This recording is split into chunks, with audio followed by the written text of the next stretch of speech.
नमस्कार छात्रों, बीए प्रथम वर्ष की इस कक्षा में आप सभी का स्वागत है। आज हम द्वितीय प्रश्न पत्र हिंदी नाट्य साहित्य के अंतर्गत एकांकी औरंगजेब की आखिरी रात पर चर्चा करेंगे। प्रस्तुत एकांकी डॉक्टर राम कुमार वर्मा, जो कि आधुनिक एकांकी के जनक माने जाते हैं, उनके द्वारा रचित एक बहुत ही सुंदर एकांकी है, जिसमें उन्होंने एक क्रूर नृशंस व्यक्ति के अंतिम समय का मनोवैज्ञानिक चित्रण प्रस्तुत किया है कि किस तरह से कोई व्यक्ति आजन्म बुरे कर्म करता रहता है, निर्बलों असहायों पर अत्याचार करता रहता है, परंतु जब उसका अंतिम समय आता है तब उसके द्वारा किए गए कर्म एक एक करके उसके सामने आते हैं तथा वो समय उसके पश्चाताप एवं ग्लानि का होता है और किस तरह वो अपने कर्मों के लिए पश्चाताप और ग्लानि से भर जाता है, दुखी हो जाता है। प्रस्तुत एकांकी एक मनोविश्लेषणात्मक एकांकी है, जिसमें मुगल सम्राट औरंगजेब की मृत्यु से पूर्व का वर्णन किया गया है। चलिए देखते हैं एकांकी औरंगजेब की आखिरी रात। प्रस्तुत एकांकी डॉक्टर राम कुमार वर्मा द्वारा रचित है तथा यदि इसके पात्रों के विषय में हम देखें तो इसमें 4 पात्र हैं। पहला है आलमगीर, जिसे औरंगजेब भी कहते थे, जो कि मुगल सम्राट था, जो कि अपनी धर्मांधता तथा कट्टरपन के लिए इतिहास में प्रसिद्ध था। जीनत-उन-निसा बेगम, जो कि आलमगीर या औरंगजेब की पुत्री थी, जो कि मृत्यु के समय अंतिम वक्त में अपने पिता के साथ थी। करीम नाम का एक सिपाही, हकीम तथा कातिब अर्थात पत्र लिखने वाला। तो ये पात्र थे औरंगजेब की आखिरी रात एकांकी में। स्थान यदि हम देखें तो अहमदनगर का किला है। समय की यदि बात करें तो 18 फरवरी सन 1707 में रात्रि के 4 बजे का समय दिखाया गया है। औरंगजेब की आखिरी रात हिंदी के सुप्रसिद्ध एकांकीकार डॉक्टर राम कुमार वर्मा द्वारा रचित है, जिनका कि हिंदी साहित्य तथा एकांकी विधा में अभूतपूर्व योगदान रहा है। सुप्रसिद्ध समीक्षक डॉक्टर बच्चन सिंह के शब्दों में यदि हम देखें तो डॉक्टर वर्मा हिंदी एकांकी के जन्मदाताओं में से एक हैं। ये आदर्शवादी कलाकार हैं, किंतु इनकी आदर्शवादिता का मूलाधार है वास्तविकता। ये जीवन की वास्तविकता को कल्पना के सहारे आदर्शवादी मोड़ देते दिखाई देते हैं। यथार्थवाद के नाम पर गंदे, कुत्सित और वासनात्मक चित्र आंकना इन्हें वांछनीय नहीं है। तो उक्त विश्लेषण के आधार पर हम कह सकते हैं कि डॉक्टर राम कुमार वर्मा आदर्श और यथार्थ के समन्वयक थे। इतना ही नहीं, हिंदी में आधुनिक एकांकी को प्रतिष्ठा प्रदान कराने वाले अग्रणी लेखकों में से ये एक थे। उन्होंने एकांकी के सैद्धांतिक विवेचन एवं व्यावहारिक सृजन द्वारा हिंदी एकांकी के शिल्पगत विकास में महत्वपूर्ण योग दिया है। डॉक्टर रामचंद्र महेंद्र ने इनकी शिल्पगत विशेषता को प्रस्तुत करते हुए लिखा है कि हिंदी एकांकी के क्षेत्र में पाश्चात्य टेक्निक एवं विचारधारा का अध्ययन मौलिक प्रतिमा लेकर जो नाट्यकार अवतीर्ण हुए हैं तथा जिन्होंने अपने मौलिक प्रयोगों और कलात्मक समन्वय से हिंदी एकांकी को पाश्चात्य एकांकी साहित्य के समकक्ष पहुंचाया है, उनमें डॉक्टर वर्मा का कार्य युगांतकारी है। तो ये वक्तव्य भी इनके महत्व की घोषणा करता दिखाई देता है। वैसे तो जीवन के हर क्षेत्र का संस्पर्श डॉक्टर वर्मा ने अपने एकांकियों में किया है, परंतु अधिकांश रूप में सामाजिक व ऐतिहासिक नाटकों का व एकांकियों का सृजन किया है। उनके ऐतिहासिक एकांकी नाटक हिंदी नाट्य क्षेत्र में विशेष रूप से उल्लेखनीय हैं। उनमें ऐतिहासिकता के साथ काव्यात्मक रमणीयता एवं रंगमंचीय सफलता का पूर्ण विधान प्राप्त होता है। ऐतिहासिक एकांकी नाटकों में वे आदर्शवाद को लेकर भारतीय संस्कृति की महत्वता को प्रतिपादित करते दिखाई देते हैं। इनके प्रमुख एकांकी नाटकों में पृथ्वीराज की आंखें, रेशमी टाई, चारुमित्रा, विभूति, सप्तकिरण, रूपरंग, रजत रश्मि, ऋतुराज, दीपदान, रिमझिम, इंद्रधनुष, कौमुदी महोत्सव, ध्रुव तारिका तथा मयूर पंख आदि विशेष रूप से उल्लेखनीय है। तो हमने देखा कि किस तरह से राम कुमार वर्मा एक ऐतिहासिक कथाकार के रूप में, एक ऐतिहासिक नाटककार व एकांकीकार के रूप में साहित्य में प्रख्यात है। अब हम देखते हैं हमारे संकलन में सम्मिलित एकांकी औरंगजेब की आखिरी रात की कथा वस्तु। जैसा कि मैंने बताया कि प्रस्तुत एकांकी मनोविश्लेषणात्मक एकांकी है, जो कि औरंगजेब के क्रूर चरित्र के पश्चाताप को अभिव्यक्ति देती है और ये बताती है कि आजीवन व्यक्ति कितने भी क्रूर कर्म करते रहे, परंतु मृत्यु के समय उसके एक एक कार्य का लेखा जोखा होता है तथा तब वो इतने भारी बोझ से दब जाता है कि उसे अपने कर्मों का बोझ उठाना कठिन प्रतीत होने लगता है। उसके प्राण निकाले नहीं निकलते। यही मनोदशा औरंगजेब की भी दिखाई देती है। कथा वस्तु डॉक्टर राम कुमार वर्मा ने इस एकांकी में इतिहास और कल्पना का सुंदर समन्वय प्रस्तुत किया है। इस एकांकी के कथानक की पृष्ठभूमि मुगल कालीन इतिहास से ग्रहण की गई। जैसा कि हमने देखा कि 1707 का कालखंड लिया गया है। इस एकांकी में वर्मा जी ने औरंगजेब की क्रूरता व नृशंसता का चित्रण करते हुए उसकी वृद्धावस्था और बीमारी के समय की मनोदशा का मर्मस्पर्शी चित्रण किया है। प्रस्तुत एकांकी का कथानक अत्यंत रोचक और आकर्षक है। आदि से अंत तक वह पाठक और दर्शक को अपनी ओर बांधने में सफल है। इस एकांकी की कथा का अंत बड़े ही नाटकीय ढंग से चरम सीमा पर समाप्त होता है। इसके अतिरिक्त इस एकांकी का कथानक अत्यंत सरल, सरस, स्पष्ट, सजीव, स्वाभाविक, सुगठित है। इसमें कहीं भी शिथिलता दृष्टिगोचर नहीं होती। औरंगजेब की आखिरी रात की कथा इस प्रकार है कि 1707 ईस्वी का समय है तथा औरंगजेब मृत्यु की शैया पर पड़ा हुआ है। उसका मन बीमारी से पीड़ित है और पश्चाताप की अग्नि में वह बुरी तरह सुलग रहा है। औषधि व उपचार उसके ऊपर कोई प्रभाव नहीं दिखा रहा, असफल हो रहा है। पीड़ाग्रस्त औरंगजेब जब मृत्युशैया पर पड़ा है तब उसकी बेटी जीनत उन्निसा बेगम उसके दाहिने एक सुसज्जित तख्त पर बैठी है, उसकी सेवा शुश्रूषा कर रही है।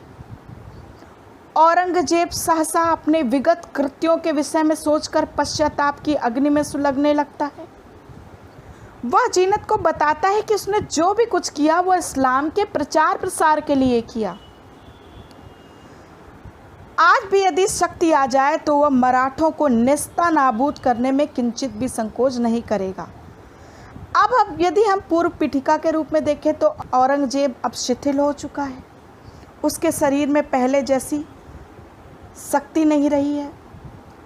युद्धों के कारण, लगातार लगे रहने के कारण उसका खजाना भी ख़त्म हो रहा है धीरे धीरे। सिपा सालारों को 3 महीनों से तनख्वाह नहीं दी गई है, जिसके कारण विशृंखल हो रहे हैं वो। तो इस तरह से जर्जर औरंगजेब अब अपने दुश्मनों का सामना करने की शक्ति धीरे धीरे खोता गया और अंतिम समय पे आकर इस तरह से बीमार होकर के मृत्युशैया पर पड़ गया। अपने पूर्व कर्मों को याद करता है तो उसे याद आता है कि किस तरह उसने जजिया कर लगाया, लोगों को हाथियों के पैरों तले कुचलवा दिया, किस तरह उसने अपने भाई मुराद और दारा को मरवा दिया। दारा का कटा हुआ शीश उसे दिखाई देता है। किस तरह उसे याद आता है कि उसने शिवाजी के पुत्र संभाजी को किस तरह पकड़ा और किस तरह से उसको कत्ल करवा दिया। वो जीनत से कहता है कि यदि हमने काफिरों को जहन्नुम रसीद किया तो हमने क्या गलत किया। परंतु आज उसे इस बात का दुख है कि उसने अपने पिता और भाइयों की हत्या की। उनकी याद में वह प्रलाप करने लगता है। अपने पिता को याद करते समय उसे याद आता है कि किस तरह उसने अपने पिता को कैद कर दिया था। शाहजहां को औरंगजेब ने आगरा किले में कैद कर दिया था, जहां से झरोके से ताजमहल को वो देखते थे। और उसको देखते समय वो अपने साथ जो कि उनकी बेटी थी उनसे बोल पड़ते हैं कि हमें ताज पत्थरों से नहीं आंसुओं से बनवाना चाहिए था, जो कि शाहजहां की मार्मिक पीड़ा को व्यक्त करता है। यह उद्गार उनका कि किस तरह अपने पुत्र द्वारा नज़रबंद कर दिए जाने के कारण वो पीड़ित थे और वहीं पे उनके प्राण निकल जाते हैं। औरंगजेब अपनी क्रूरता, अपने कर्मों को स्मृति में लाता है और सामने पिंजड़े में बंद पंछी को देख करके उसकी बेचैनी को स्वयं में अनुभव करता है। अपनी पुत्री जीनत से उस पक्षी को आज़ाद करने के लिए कहता है और अपने पिता को याद करते हुए कहता है कि हिंदुस्तान के उस बादशाह को इस परिंदे की किस्मत भी ना नसीब हो सकी जीनत, कि किस तरह से उसके पिता कैद में ही अपनी अंतिम श्वास लेकर के जीवन समाप्त कर देते हैं, परंतु वो आज़ाद नहीं हो पाते। तो वह प्रलाप करने लगता है। ज्वर और खांसी के कारण वो बोल नहीं पाता। धीरे धीरे वो मृत्यु की ओर जा रहा है। उसकी बेटी उसको सांत्वना देती है कि नहीं जहाँपना, आप बहुत जल्दी अच्छे हो जाएंगे, आप कुछ ना बोलें, इस समय पुरानी बातों का तजकिया ना उठाएं। वह मरण शैया पर होते हुए भी दवा नहीं लेता कि वो मृत्यु शैया पर है, लेकिन फिर भी उसके अंदर की शासक की जो एक जिद थी वो नहीं जाती है। दवाई वो बिना किसी को चखाए, बिना किसी को जांच परीक्षण कराए नहीं पीता है। वो कहता है ये दवाई हमारे सामने नहीं चखी गई है। हकीम पर भी उसे संदेह है, आखिर दुश्मन के देश का हकीम है। पश्चाताप की अग्नि से प्रज्वलित होते हुए अंतिम समय में वह कातिब को बुलाकर अपने पुत्रों को पत्र लिखवाता है। अपने पुत्रों को भी उसने साम्राज्य की लिप्सा में स्वयं से दूर कर दिया है और आज जब वो मृत्यु के इतने पास है, इतने निकट से देख रहा है, अपने पूर्व कर्मों को, अपने गलत कामों पर ग्लानि अनुभव कर रहा है, तब उसे अपने पुत्रों की भी स्मृति आ रही है। वो अपने पुत्रों को पत्र लिखवाता है जिसमें उनसे क्षमा मांगता है। उसको दुख है कि मृत्यु के क्षणों में उसके पास उसका एक भी बेटा नहीं। अंततः पत्र लिखाते लिखाते ही वह अल्लाह अकबर कहकर अपने प्राण त्याग देता है। तो इस तरह से हम देखते हैं कि प्रस्तुत एकांकी में औरंगजेब के मन का संघर्ष व अंतर्द्वंद तथा ग्लानि पूर्णतः उभर कर सामने आते हैं। यह एकांकी पूर्ण रूपेण संघर्ष और द्वंद्व पर आधारित है। एकांकीकार ने औरंगजेब के हृदय में उठने वाले द्वंद्व और मृत्यु के समय के संघर्ष को जीवांतता के साथ प्रस्तुत किया है। संपूर्ण एकांकी में औरंगजेब की मनोदशा, पश्चाताप, मृत्यु भय, संशय, घबराहट, परेशानी, विक्षुब्धता आदि को भली प्रकार चित्रित किया गया है। औरंगजेब में जीने की उत्कट अभिलाषा है, परंतु दवा में जहर मिला देने की आशंका भी है। वह अहम से भी भरा है, अर्थात वो अपने किए गए कर्मों को सोचकर दुखी होता है, परंतु उसे कहीं ना कहीं ये भी लगता है कि उसने जो कुछ किया वो इस्लाम के प्रचार प्रसार के लिए किया, अतः उसने कुछ भी गलत नहीं किया। वो कहता है हमने काफिरों को जहन्नुम रसीद किया तो क्या बुरा किया। इस तरह से वह अहम से भरा है, अपनों से माफ़ी मांगने को भी उत्सुक है, लेकिन स्वयं को गलत भी नहीं ठहराता। इस प्रकार आरंभ से अंत तक उसका द्वंदात्मक चरित्र हमारे सामने सम्मुख उपस्थित होता है। उदाहरण के लिए वो कहता है, हम अकेले जा रहे हैं, तुम बेसहारे हो, हमें इसका मलाल है, लेकिन इससे क्या फ़ायदा? जो सज़ा हमने दी है, जो गुनाह हमने किए हैं, जो बेइंसाफियाँ हमने की है, इन सब का अंजाम हम अपने आगोश में लिए हैं। हम तुम्हें खुदा पर छोड़ते हैं। इस प्रकार स्पष्ट है कि इस एकांकी में अंतर्द्वंद की प्रधानता है। डॉक्टर रामचरण महेंद्र के शब्दों में यदि हम देखें तो इस नाटक में एक्शन अधिक नहीं है, भावोद्गार अधिक है। और ये सत्य है कि संपूर्ण एकांकी मनोदशा का ही चित्रण करती दिखाई देती है। ज्वर के प्रलापों द्वारा विगत स्मृतियाँ जीवंत हो उठती हैं। वो एक एक स्मृति को याद करता है, पुनः बेहोश हो जाता है। फिर जैसे ही होश में आता है वो अपने कृत्यों को याद करता है, पुनः बेहोश हो जाता है। अंतिम समय में मानो उसके हृदय से पश्चाताप की अग्नि निकलती है। औरंगजेब के गूढ़ मन में पड़ी हुई अनेक दुखद स्मृतियाँ आत्मग्लानि से संचित्र होकर स्मृति पटल पर आ जाती हैं। इस तरह से यदि हम देखें तो प्रस्तुत एकांकी की रचना का उद्देश्य क्या हो सकता है? चूँकि प्रत्येक रचना के पीछे कोई ना कोई उद्देश्य निहित होता है और बिना उद्देश्य के जो साहित्य रचना होती है उसका कोई महत्व नहीं होता। तो इस तरह हम देखें कि प्रत्येक एकांकीकार किसी निश्चित उद्देश्य को लेकर ही एकांकी रचना करता है।